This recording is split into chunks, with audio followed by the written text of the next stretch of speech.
Amidst an ongoing national political firestorm over NFL players kneeling in protest during the national anthem, the timing is serendipitous for the release of a comprehensive new Muhammad Ali biography.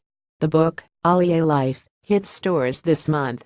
It strips back the facade of Ali, the beloved boxer, to shed light also on Ali, the Nation of Islam member and Vietnam War objector. Muhammad Ali and political protest. Ali's political leanings have been forgotten by many over time. The edges to his reputation have smoothed. "I think people forget how despised he was," says biographer Jonathan Iyke. "He was the most hated man in America in the 1960s. And because he became this beloved figure later when he got older and he slowed down, especially when he became sick, we all wanted to just put our arms around him. We forget how angry he was and how angry he made Americans who thought that he was out of line. Many Americans today feel that NFL players kneeling during the anthem are out of line." In a recent Seton Hall sports poll, 84% of Americans surveyed said they support the players' right to protest, but only 35% of them are in favor of their specific form of protest.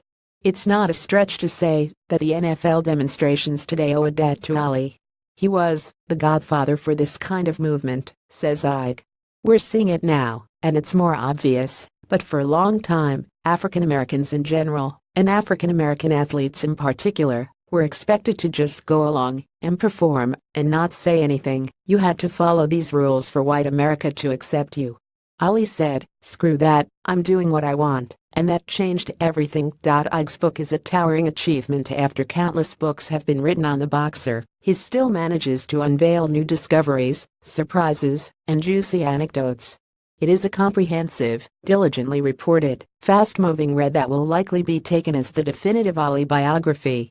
Iyke sat down for a short bonus episode of our Sportsbook podcast on the business of football. You can listen on iTunes here, or scroll to the bottom of this post. Muhammad Ali and Martin Luther King in 1967 at a rally in Louisville, condemning the Vietnam War.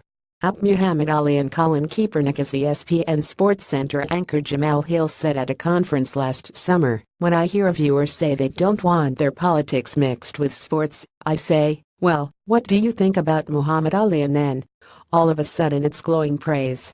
And I'm like, well, the reason why you're saying that is because you know he turned out to be right." You might wonder if the same could happen to Colin Kaepernick, who has been virulently criticized by much of the country, including President Donald Trump.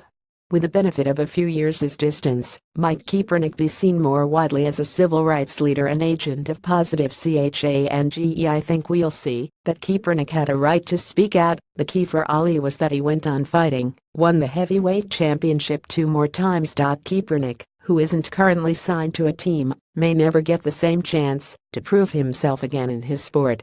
Daniel Roberts is the sports business writer at Yahoo Finance.